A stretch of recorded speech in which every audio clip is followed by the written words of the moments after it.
இன்றைக்கி வந்து நம்ம கூனி விரால் மீன் வாங்கி வச்சுருக்கோம். ராட்டுன்னு சொல்லலாம், இறால் மீனுன்னு சொல்லலாம், கூனி மீனுன்னு சொல்லலாம். அந்த மீனுக்கு பல பேர் இருக்குது. நம்ம இதை வந்து நல்லா கழுவியே வாங்கிட்டு வந்துட்டோம். வெட்டி வாங்கிட்டு வந்துட்டோம் பிச்சு. இப்போ வீட்டில் வந்து நம்ம இந்த மாதிரி இந்த மீனை எடுத்து பூரா நான் வெட்டி எடுத்துட்டேன். குடலை எடுத்து வச்சுருக்கேன். இப்படி நம்ம வெட்டணும். இந்த மாதிரி ரம்ப கத்தி இருந்துச்சுன்னா நல்லா வெட்ட வரும். இதில் குடல் இருக்கும் நூல் மாதிரி. இந்த கத்தியை வச்சு எடுக்கும்போது அந்த குடல் நல்லா வந்துடும். நூல் மாதிரி இருக்கும். ஒன்றில் நிறைய கருப்பாக இருக்கும், ஒன்றில் கருப்பாக இருக்காது, வெள்ளையாக இருக்கும். இது வந்து இப்படி எடுக்கும்போது இப்படி வந்துடும், நூல் மாதிரி வந்துடும். இதை எல்லாமே நான் எடுத்து வச்சுருக்கேன். கத்தி இந்த மாதிரி ரொம்ப கத்தியாக இருந்துச்சுன்னா நல்லா வெட்டுறதுக்கு வரும். சில குடல் வந்து கரையேறுன்னு இருக்கும், கருப்பாக. கத்தி வந்து இந்த மாதிரி ரொம்ப கணக்காக இருந்துச்சுன்னா அப்படி வெட்டும் போது அந்த குடலையை எடுத்துகிட்டே வந்துடும். சில குடல்கள் வந்து கரையேறுன்னு அப்படி இருக்கும், சில குடல் வந்து வெள்ளை வெள்ளையேறும் நூல் மாதிரி இருக்கும். நம்ம இதை எல்லாத்தையும் எடுத்து நல்லா இந்த மாதிரி கழுவி எடுத்து வச்சுக்கிறோம். நல்லா பெரிய பெரிய இறால் குழம்புல போட்டால் சின்னதாயிரும். இதை நல்லா 2-3 தடவை கழுவி எடுத்து வச்சுக்கிறோம். இன்றைக்கி வந்து நம்ம இறால் குழம்பு வைக்க போகிறோம். இப்போ தேங்காய் அதெல்லாம் அரைச்சிக்குவோம். தேங்காய் எடுத்து வச்சுருக்கோம். சின்ன வெங்காயம் உரித்து வச்சுருக்கோம். சின்ன வெங்காயம்லாம் நம்ம அரைச்சி ஊற்றும் போது குழம்பு வந்து திக்காக இருக்கும். நம்ம வந்து ஊற்றி சாப்பிட்ற மாதிரி குழம்பா வைக்க போகிறோம். இஞ்சி வெட்டி வச்சுருக்கோம், வெள்ளைப்பூடு வச்சுருக்கோம். இதில் நம்ம எல்லாமே போடணும். சின்ன சீரகம் போட்டுக்கிறோம், பெரிய சீரகம், கொஞ்சம் மிளகு. இது எல்லாமே போட்டு கொஞ்சம் தண்ணியை ஊற்றி நம்ம நல்லா நைஸாக அரைச்சிக்கிறணும்.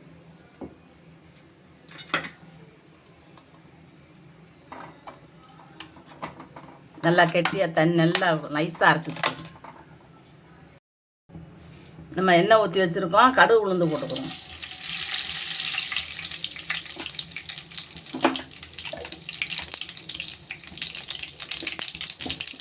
கடுகு வந்து நல்லா வெடிக்கணும்.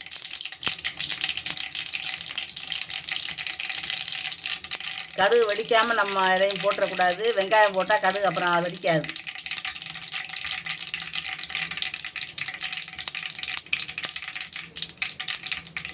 இப்போ வெங்காயத்தை போட்டுக்குவோம்.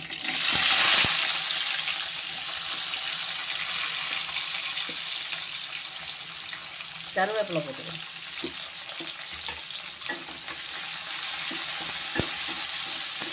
நல்ல வெங்காயம் வந்து ஒரு பொன்னிறமாக வெந்து வரணும். இன்றைக்கி வந்து நம்ம வைக்க போகிறது வந்து இறால் குழம்பு வைக்க போகிறேன். எப்பயும் கிரேவி வைப்பேன். நம்ம சாப்பாட்டில் ஊற்றி சாப்பிட்றதுக்கு குழம்பா வைக்க போகிறேன். வெங்காயம் நல்லா பொன்னிறமாக வெந்துடுச்சு. இப்போ வந்து நம்ம தக்காளி போட்டுக்கணும்.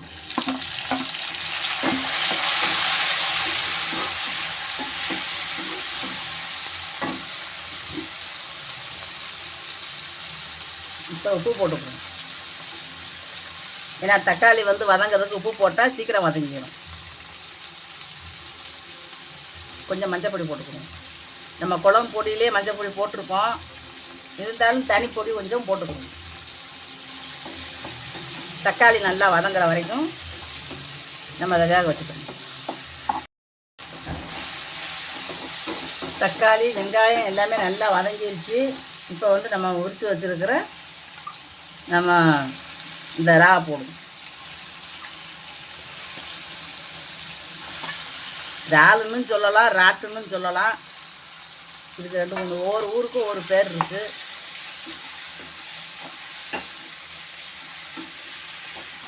இதை நல்லா அந்த வெங்காயம் தக்காளியோட போட்டு வதக்கணும்.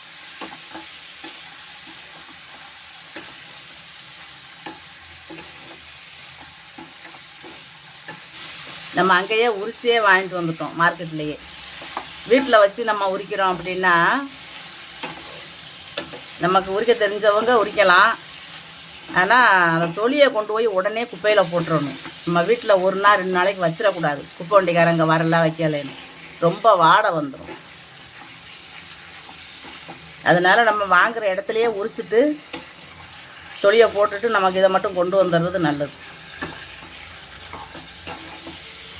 இது வந்து தண்ணி வந்து இந்த இறால் வந்து நிறையா விடும். தண்ணியே ஊற்ற வேண்டியதில்லை, இந்த இறாட்லேயே அவ்வளோ தண்ணி வரும்.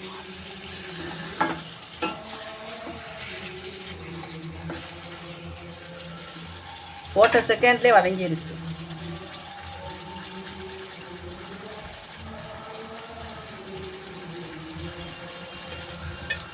இப்போ நம்ம வந்து குழம்பு பொடி போடுவோம்.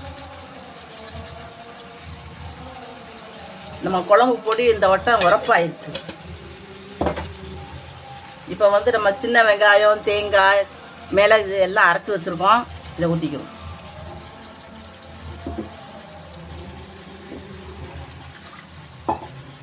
நம்ம இன்றைக்கி வந்து சாதத்தோடு ஊற்றி சாப்பிட்றதுக்கு செய்கிறோம்.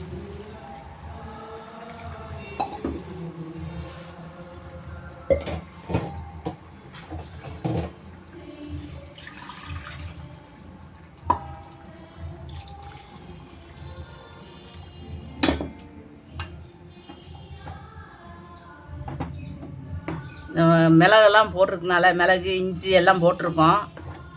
கொஞ்சம் சுருக்குன்னு தான் இருக்கும், உரப்பாக தான் இருக்கும். சின்ன பிள்ளைங்க சாப்பிட்ற போது கொஞ்சம் உரப்பாக தெரியும். ஆனால் இது நம்ம எல்லாமே போட்டிருக்கிறதுனால நமக்கு உடம்புக்கு நல்லது. நண்டு எப்படி வைப்போமோ, நம்ம நண்டு குழம்பு வச்சா எப்படி வைப்போம் அதே மாதிரி நண்டுக்கு போடுற மசாலா எல்லாமே இதுக்கும் போடணும். கறி மசாலா போடணும், பட்டை கிராம்பு போடணும்னு அவசியம் இல்லை. கடல் மீனை பொறுத்த வரைக்கும் நம்ம அந்த இதெல்லாம் போடணும் தேவையில்லை. கறிக்கு போட்ட மாதிரி நம்ம இந்த வெள்ளைப்பூடு, இஞ்சி, மிளகு, சீரகம் அரைச்சி ஊற்றினாலே போதும்.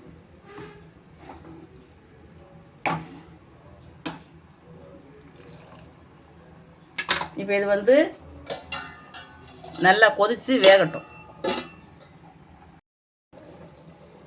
நம்ம வந்து குழம்பு வந்து நல்லா அடுப்பை குறைச்சி வச்சுருக்கோம். நல்லா எண்ணெய் பிரிஞ்சு வந்துருக்கு. இது வந்து நமக்கு சாதத்தோடு போட்டு சாப்பிடும்போது நல்லா இருக்கும்.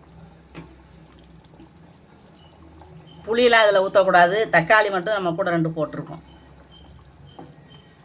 புளி நம்ம ஊற்ற வேண்டாம், தக்காளி புளிப்பே போதும். இது தக்காளி போடாமல் கூட வைக்கலாம். தக்காளி போடாமல் வச்சோம்னா நம்ம கறி குழம்பு கணக்காக இருக்கும்.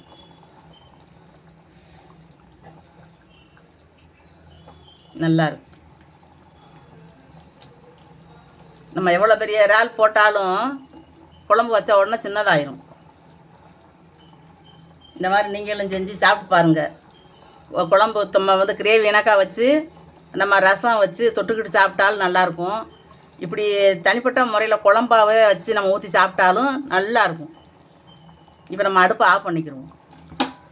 குழம்பு நல்லா வற்றி வந்துருச்சு. ஊற்றி சாப்பிட்ற அளவுக்கு தொட்டுக்கிறதுக்கு மாம்பழம் தொட்டுக்கிட்டோம்னா நம்ம நல்லாயிருக்கும். இந்த குழம்புக்கெல்லாம் மாம்பழம் தொட்டுக்கிட்டு இந்த குழம்பை ஊற்றி சாப்பிட்டோம்னா சூப்பராக இருக்கும். சோறை கொண்டான்னு இழுக்கும். இந்த மாதிரி நீங்களும் செஞ்சு சாப்பிட்டு பாருங்கள். இந்த வீடியோ பிடிச்சிருந்துச்சுன்னா லைக் பண்ணுங்கள், ஷேர் பண்ணுங்கள், சப்ஸ்கிரைப் பண்ணுங்கள், பக்கத்தில் இருக்கிற பெல் பட்டனை அமைக்கி விட்ருங்க.